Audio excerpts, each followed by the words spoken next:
Яңалыклар чыгарылышы үз эшен башлап җибәрде. Студияда Алина Хисматуллина, исәнмесез? Күп катлы йортларда капиталь төзекләндерү эшләре һаман дәвам итә. Алар кайчан тәмам булыр? Онкология үзәге һәм йөзү бассейны. Яңа объектларда төзелеш эшләре барышы белән Россия Дәүләт Думасының депутаты Әлфия Кагогина танышты. Татар кызы нинди ул? Башлангыч сыйныф укучылары арасында шәһәр бәйгесенең финалы узды. Яршалда 99,9%-ка капиталь ремонт эшләре тәмамланган. Килешү буенча төзүчеләр барлык эшләрне 21 ноябрьгә кадәр башкарырга тиешләр иде. Быел Яршалда төп генподрядчылар СК «Твой дом» җаваплылыгы шикле җәмгыяте һәм Волга Промстрой компанияләре. Шалтывының кайнар элемтәсенә исә ни өчен йортта капиталь ремонт әлегә кадәр тәмамланмый дип кайбер шәһәрдәшләр шалтыратты. Лилия Гатина мондый тоткарлыкларның ни белән бәйле булуын ачыклады. Шәһәрнең күп кенә йортларында капиталь ремонт инде тәмам, әмма 39-да 12 күп катлы йортында төзекләндерү әле дәвам итә. Эшләр июльдә башланган, түбәне лифтларны алыштырдылар. Хәзер төзүчеләр стеналарны буйлар, тәрәзә ишекләрне алыштыру белән шөгыльләнә. Ни өчен соң безнең йортта капиталь ремонт билгеләнгән срокларга сыешмаган дип хәҗәпләнә бирдә яшәүчеләр. Пока сизелмәй. Ремонт бетмәгән, монда ничек әйтәсең, кайчан бетә, ничек була? К сожалению, краска очень сильно пахнет. Вот единственный минус. А так, в принципе, все терпимо. Можно понять и строителей, и ремонтников, и старшего по дому. 19.01 йортында шундый ук проблема. Хәзер бирдә инженерлык системаларын алыштыру эшләре бара, җылылык турбаларын алыштыралар, йорт яны территориясын төзекләндерәләр. Төзүчеләр ни өчен эшләрен вакытында башкармауларын, торак коммуналь хезмәтләр сыйфатын контрольдә тоту идарәсендә аңлаттылар. По домам 19.01 и 39.12 в ходе производства работ были выявлены дополнительные работы, которые на данный момент осуществляются. И данные виды работ подрядчик производит за свой счет. 39-да 12 һәм 19.01 йортлары буенча барлык эшләрне 2 атна эчендә тәмамларга вәгъдә иттеләр. Лилия Гатина, Фәнис Иксанов, Яңалыклар. Алдагы елда 220 йорты төзекләндереләчәк. Башкарма комитет күп катлы йортларның капиталь ремонт исемлеген раслады.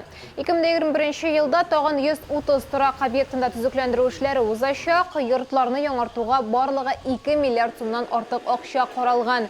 Капиталь ремонт программасына кергән йортларның тулы исемлеге белән Челнинский известия газетасы сайтында торак коммуналь хуҗалыгы бүлегендә танышырга мөмкин. Әгәр сезне дә берәр нинди проблема борчыса, шатлыклы хәбәр җиткерәсегез килсә, безнең редакциянең кайнар элемтә телефонына шалтыратыгыз. 51 31 31 номеры тәүлек буена эшли. Кыска гудоктан хәбәрегезне калдырыгыз. Безнең хәбәрчеләребез сезнең белән элемтәгә кирип проблемагызны хәл итәргә булышыр. Шалтыраткач исемегезне һәм телефон номерыгызны калдырырга онытмагыз. Шалуда берничә социаль әһәмияткә ия объект төзелеше дәвам итә. Эшләр барышы белән шәхсән Россия Федерациясе Дәүләт Думасы депутаты Әлфия Кагогина танышты. Ул булачак онкология үзәгенең һәм йөзү бассейнының төзелеш мәйданчыкларында булды. Тулырак алдагы сюжетта. Онкология үзәге сәламәтлек саклау проекты кысаларында төзелә. Бу чалу өчен генә түгел, якын тирә шәһәрләр һәм районнар өчен дә социаль әһәмияткә ия объект. Онкология үзәгенә 2 миллиард сумнан артык акча бүлеп бирелгән. Бу сумманың яртысын быел үзләштерү күздә тотыла. Объект давно ждали жители Закамья, он ожидаемый, очень нужный для решения задач по снижению смертности от онкозаболеваний. Булачак онкология үзәгенең баш табибы Алмаз Хаҗиев әйтүенчә, җиһазлар декабрь башына кайтарылыр дип көтелә. Объектны киләсе елның 3нче кварталында тапшырырга вәгъдә итәләр. Бу онкоүзәктә эшләү өчен 50-гә якын медицина белгече өстәмә белем алачак. На сегодняшний день проходит обучение это радиотерапевты, федеральный центр город Москва имени Блохина и в городе Москве в центре УЗИ обучаются. Также прошли стажировку врачи в клинике Анадолу, это Турция, и в Германии. Чалуда шулай ук 28-нче комплекста бассейн төзелеше гөрли. Проектның бәясе 277 миллион сум. Мы должны их освоить для того, чтобы уже в следующем году, в середине года, и взрослые дети, где-то 600 человек ежедневно могли его посещать. Предполагается чаша на 25 метров, на 6 дорожек, с глубиной 2,2 метра, плюс получается зал сухого плавания, плюс малая чаша на 10 метров, как лягушатник, то есть для групп начальной подготовки. Планируется здесь разместить школу, спортивную школу «Дельфин». Күннің бірінші ортысында бассейнда мектеп оқушылары үшін физкультура дәріслері өткәрілер деп күтіле.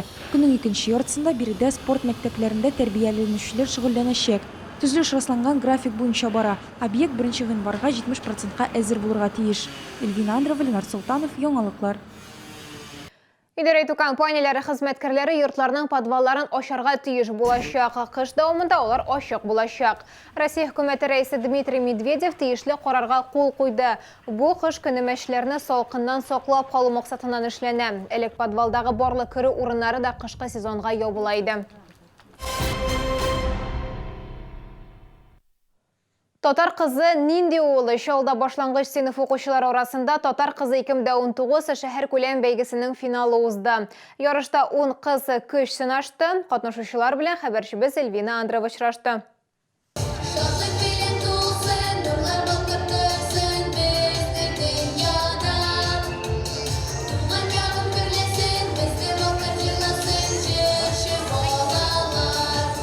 Чолыда Татар кызы конкурсы 4-нче тапкыр үткәрелә. Жюри әгъзалары беренче чиратта катнашучыларның чиста софт татар телендә сөйләшүенә игътибар итә. Үзләренең нәсел буенча шулай ук традицияләрне барларга тиешләр иделәр. Һәм инде быелгы тагын бер яңалык, алар портфолио тапшырдылар. Бәйгедә катнашучылар төрледән-төрле иҗади номерлар белән чыгыш ясады. Сәхнәгә чыгу алдыннан дулкынлану хисе булса да, кызлар үзләрен чын артистлар кебек иркен тота. Үз җиремдә туганмын. Әнием Гөлнар абым, Эльвира абыем белән татар егете бәйгесендә катнашканым бар, беләм. Мин татар кызы, мин икенче тапкыр монда катнашам. Мин бүген монда җырлыйм, сөйлим һәм биим. Мин монда татар кызы званиесен алырга килдем һәм призны алырга. Миңа поддержкага килде минем классым һәм хореографический коллективы. Мин бүген сөйлим, шигырьне, тагын биим, җырлыйм. Тамашачылар арасында катнашучыларның якыннары, әти-әниләре, туганнары, дуслары, сыйныфташлары. Бәйгедә чыгыш ясаучы балалар, ата-аналар һәм укытучыларның уртак тырышлыгы билгесе. Киләчәктә дә үзләренең тамырларын алар онытмаслар дип ышанам, өметләнәм.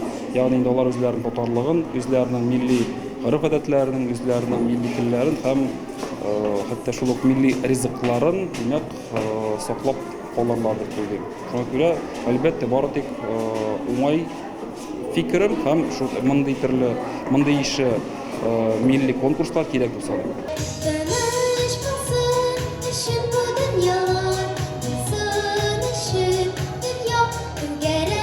Татар кызы исеменә 2-нче гимназия укучысы Адилә Ишалина лаек булды. Эльвина Андрова, Фәнис Ихсанов, яңалыклар.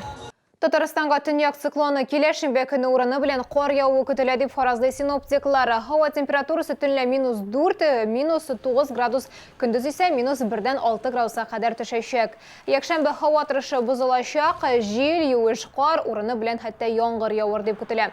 Кайбер районнарда буран һәм бозлавы көтелә. Төнлә температура -3, -8 градус, көндез термометр күрсәткечләре -3, +2 градуска кадәр күтәреләчәк. Бу сезгә очрашу соңгы мәгълүматы без иде. Мин Алина Хисматуллина сезгә күңелле яллар теләп сау булашам. Игътибарыгыз өчен рәхмәт.